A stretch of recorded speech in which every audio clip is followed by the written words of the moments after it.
Consistency. You're probably sitting there wondering, why in the heck do I have to be here so often? This chiropractor just wants to make money, and that's why he wants me to be here so often. You'd be wrong. The truth is, nothing could be further from the truth. If you think about how often you do things to negate the progress that we're making here, this all makes more sense. But I want you to picture a freight train humming down the tracks. It has momentum. It's not going to stop easily. That's your problem. That's you dealing with migraines. That's you dealing with low back pain. Now, when we put the brakes on that train, unfortunately, it doesn't stop like on a dime. It takes time before those wheels stop completely. And then once the wheels do stop, we can start pushing you in a better direction. So corrective care is all about stopping that freight train. So if you imagine, you take one adjustment, right? Here's you at ground zero. You come in, you get one adjustment, you take 2 steps forward. Awesome. Then you go and you work 12 hours. You take 1 step back. Then we get adjusted. You take 2 steps forward. You go and you play golf 36 holes. Take 1 step back. Then you get adjusted again, 2 more steps forward. Then you go and you watch the kids. You're picking them up. You're on a float all weekend. Your back's killing you after that. You take another step backwards, maybe 2 steps backwards. We adjust you again. We take a couple more steps forward because your body's starting to learn.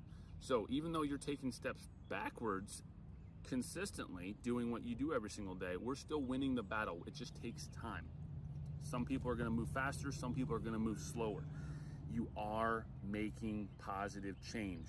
Do not lose hope. Hope this helped, guys. Enjoy your time here in the office.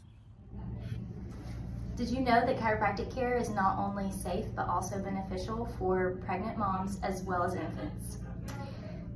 Moms who are under regular chiropractic care during their pregnancy see significantly shorter labor times. In first-time moms, they see about a 24% decrease in labor times, and in second or third births, moms have seen about a 33% decrease in labor times. Children who are under chiropractic care see significantly less ear infections, colic symptoms, bedwetting instances, and so much more. Hey, Megan here. I just wanted to share a frequent question that we get asked a lot in the office. Is chiropractic care forever? Short answer, no. But like staying consistent in the gym to maintain wellness and feeling good, it is important to keep up with consistent, though less frequent chiropractic care, always. Hey, have you done your homework? Your homework is so important. So those stretches, exercises, in general that we give you are to help achieve those goals that we set back on day one. They only help us speed up your progress and to get the result that you're looking for out of chiropractic. So make sure you're doing those things daily. And as always, if you have any questions, be sure to ask us. What's up, guys? Dr. Sean here. I have a model of a disc, okay? We're going to break this down a little bit, but this is what your spine looks like. You have a bone, you have a disc that holds space and gives you the ability to bend and twist and flex and bend backwards. And then you have the nerves that live right down the middle of that whole structure, okay? This is why you actually have bones, to protect this really important structure called your spinal cord and the nerves. This is how your brain talks to every other part of your body. Did you know that? Every single second, 3 or 4 million trillion with a T, signals are being sent up and down the spinal cord. That's how your body functions. And I'll tell you what, 80% of these signals are not pain. And matter of fact, we only have about 18 to 20% of the signals are sensory, or how you feel or perceive the world around you. The rest of these are motor, meaning that they are going to be controlling movement. The other portions of them are going to be physiological, meaning they control organs, they control digestion, bowel function, bladder, reproductive. They control your heart, your lungs, they control your eyes, your ears, your nose, your throat. So many amazing things are happening, and it's all right here living inside of your spine. Hey everyone, Lindsay here. I just wanted to either inform you or remind you that we do lunch and learns. We would love to come bring you and your coworkers lunch and or coffee and share all the benefits of chiropractic care with your coworkers. So if that's something you're interested in, let us know. We'd love to come see you, bring you lunch, coffee, and just share all the benefits of chiropractic.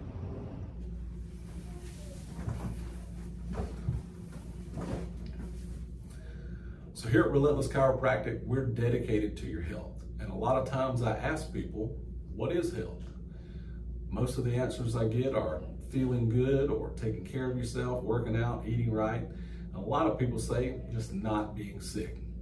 Well, in 1948, the World Health Organization put into their constitution what their definition of health was. And what they said was that health is not merely the absence of disease or infirmity, but it is a total physical, mental, and social well-being. Now, with all those different aspects looking at your health, you might have a little bit different answer to that question. Now, here at Relentless, not only are we dedicated to your health, but we're dedicated to your wellness.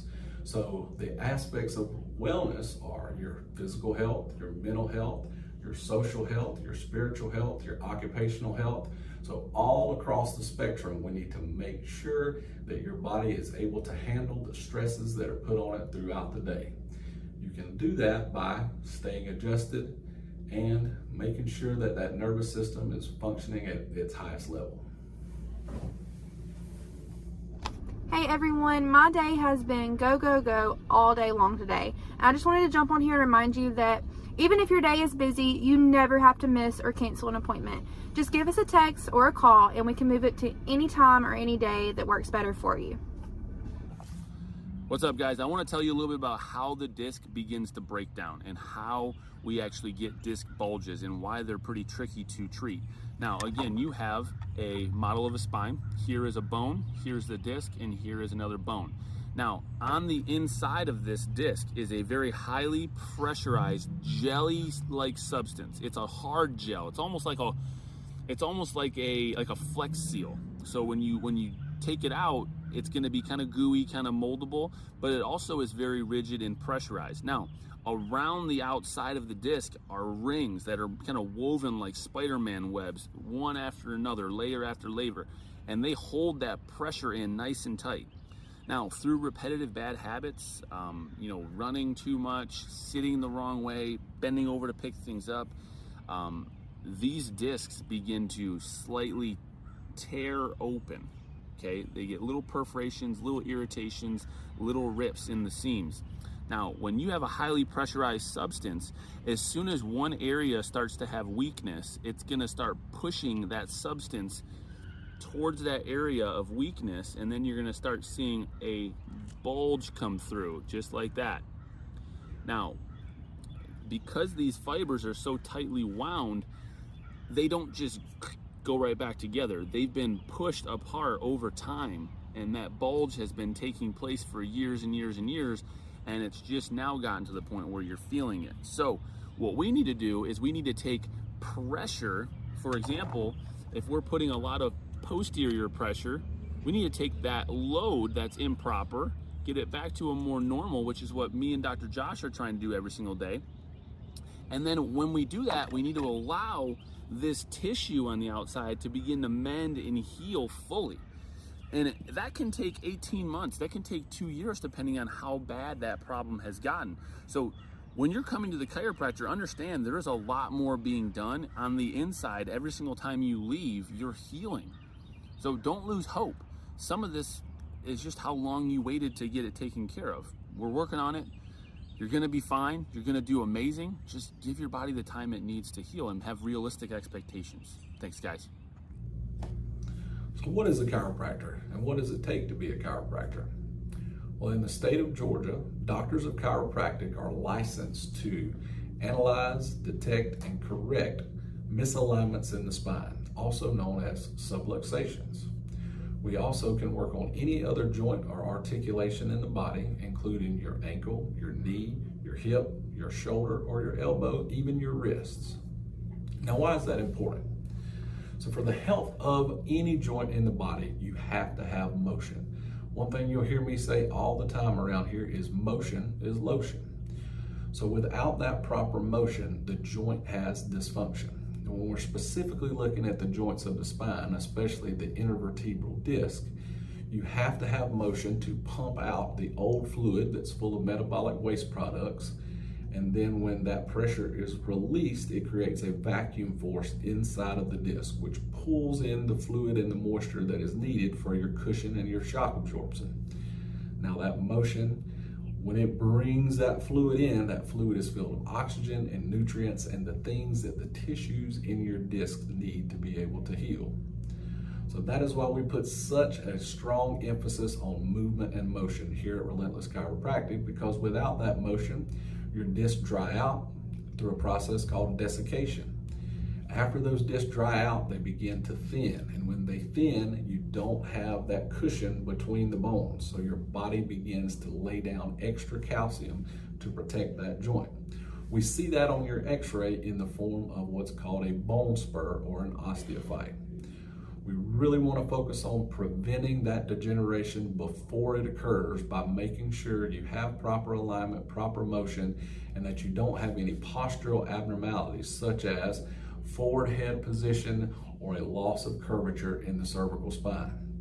We're seeing these things younger and younger. Kids in their early teens are showing evidence of degeneration because of constant posture of looking down.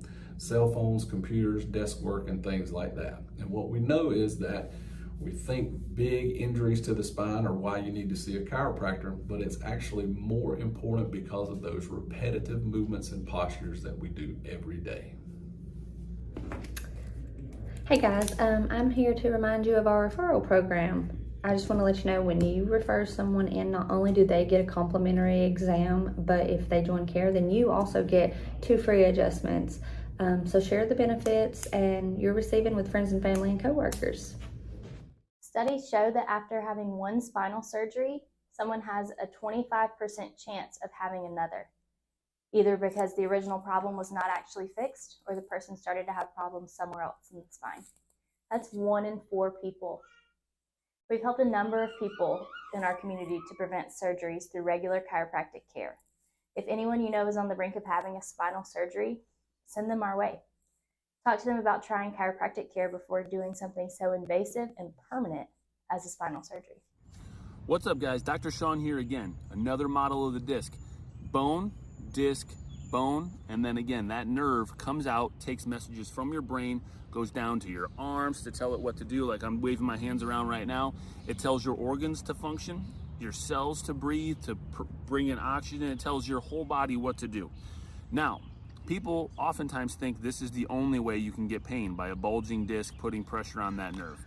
Now, if we've been working on your spine for a good bit of time and you're still having pain, I want you to think about what else it could be caused by. Now, at this point in time, we are well aware that what you eat causes problems in your blood. If you eat a lot of processed foods or things that come out of a box, more than likely you are going to be increasing the amount of inflammation in your bloodstream.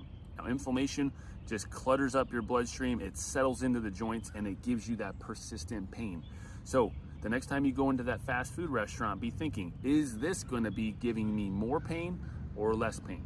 So just a little snip for you, what we eat really does matter, guys. So a lot of people ask me, Dr. Josh, why did you decide to become a chiropractor? And that answer is simple. It was my orthopedic surgeon. I was in a really bad car wreck when I was 13 years old, and I spent a lot of time in an orthopedist's office. Now, fast forward a couple years later, I was in high school and I went back and shadowed that orthopedist, and he mentioned to me that I may be more interested in complementary and alternative medicine, things like chiropractic. He said he had seen the benefit of chiropractic care in his patients, and he also warned me about some of the things that were coming for doctors. He said that insurance companies and large hospital policies were taking away the doctor-patient relationship and forcing his hand in decision-making and care. And he said that by not participating in that system, I would probably be more fulfilled in my career and be able to help the people that I wanted to help. So, after my freshman year of college, I went and worked as a chiropractic assistant with a chiropractor that lived down the road from me, and I learned a lot about the science and the philosophy and the art of chiropractic. So with that car accident that I was in, I got under chiropractic care at 18 years old, and it made me feel a lot better and function a lot better. And I didn't have one of those big miracles like a lot of people have before they decide to go to chiropractic school. When that big miracle occurred, though, was after the birth of my son. So through some circumstances outside of my wife and I's control, my son was born early and had to spend some time in the NICU because of a few health issues. Now, after I was finally able to adjust him, his health improved greatly, his blood sugar levels improved, his oxygen saturation levels improved, and his level of bilirubin also decreased. So that really cemented the fact for me that I love this profession, and I'm happy to be able to be here and to help people out every chance that I get. Hey guys, just a reminder that graduation day is not the end of your care. Graduation is a very fun day for us because we get to show you all the awesome changes that you've made through your corrective care, and we get to change your frequency up. So not only is it a lot cheaper on your budget, it's also coming to see us less frequently, which is sad for us, but very rewarding for y'all.